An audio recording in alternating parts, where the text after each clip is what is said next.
Hello friends, তো আজকে একটা ছোট ব্লগ নিয়ে এসেছি। আজ গেছিলাম বগুলা আমার একটা দিদির দোকান আছে, জুতোর দোকান। দিদি অনেকবার বলেছিল ভাই আসবি অবশ্যই আমার দোকানে মিষ্টি খেতে আজকে নববর্ষেতে। তো গেছিলাম দিদির দোকানে, গিয়ে দেখলাম প্রচুর কালেকশান, অনেক অনেক ছেলেদের মেয়েদের প্রচুর প্রচুর সুন্দর সুন্দর নতুন নতুন জুতো আছে।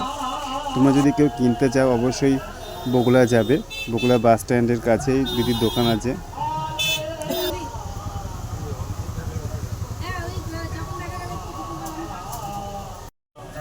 আর আমি গিয়ে তো কোনো বড় আয়না দেখলে মিস করবো না যে তার সামনে পোজ দেওয়ার। তো গিয়ে আগে খেতে বসে গেছি, এটা ওটা খেলাম।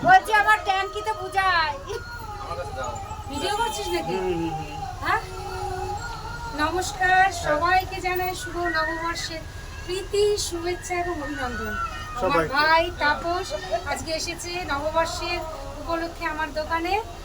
তো আপনারা অবশ্যই আসবেন আমার দিদির দোকানে সবাই আসবে। একদম। থ্যাংক ইউ সো মাচ ভাই। ওকে, সবাই ভালো থাকবেন। টাটা।